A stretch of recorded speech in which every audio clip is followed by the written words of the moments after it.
International updates చూస్తే Nobel శాంతి బహుమతి దక్కకపోవడంతో తీవ్ర అశాంతితో కూరుకుపోయిన అమెరికా అధ్యక్షుడు డొనాల్డ్ ట్రంప్కు గంటల వ్యవధిలోనే తిక్కరేగినట్టుంది.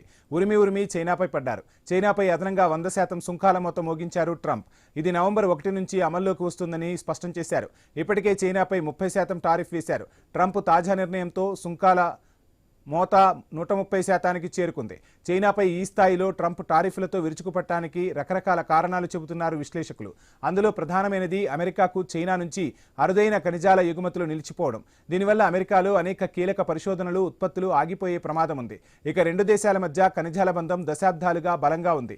ఎప్పుడైతే ట్రంప్ సుంకాల మోతకు తెరతీశారో తగ్గేదే లేదన్నట్లుగా చైనా నిర్ణయాలు తీసుకుంది. తమ దేశం నుంచి అమెరికాకు ఎగుమతయ్యే అరుదైన ఖనిజాలను ఆపివేసింది.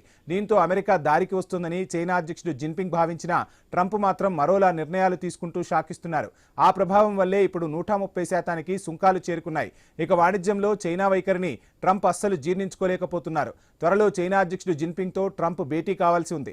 ఈ సమావేశంలో రెండు దేశాల మధ్య వాణిజ్య యుద్ధానికి తెరపడుతోందని ప్రపంచ దేశాలు భావించాయి. ఈలోపుగానే ట్రంప్ టారిఫ్ బాంబులు పేల్చేశారు. దీంతో సమస్య మరింత జటిలంగా మారింది. ఇద్దరు అగ్రనేతల భేటీ ఉండకపోవచ్చన్న సంకేతాలు వినిపిస్తున్నాయి. ట్రంప్ కూడా జిన్పింగ్తో భేటీని రద్దు చేసుకుంటానని హెచ్చరించారు. అప్పట్లో అమెరికా చైనా మధ్య ఓ రేంజ్లో వాణిజ్య యుద్ధానికి తెరతీయడంతో చర్చల ద్వారా అది కొంత కుదుటపడింది. తాజా పరిణామాలు మాత్రం సమస్యను మరో అంకానికి తీసుకెళ్లే సూచనలు కనిపిస్తున్నాయి.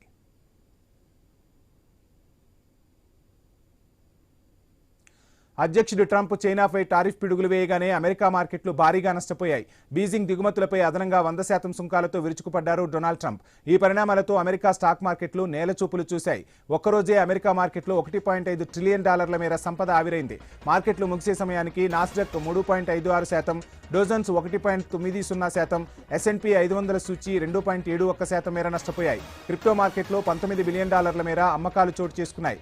గతంలో ఎప్పుడు ఈ స్థాయిలో అమ్మకాలు జరగలేదు. చైనా తయారీ వస్తువులు ఏ దేశం నుంచి దిగుమతి అయినా, చైనా ఏ ఉత్పత్తులను అమెరికాకు ఎగుమతి చేసినా ఈ సుంకం వర్తిస్తోంది. నవంబర్ 1 లేదా అంతకంటే ముందే ఈ టారిఫ్లు అమల్లోకి రానున్నాయని ట్రంప్ హెచ్చరించారు.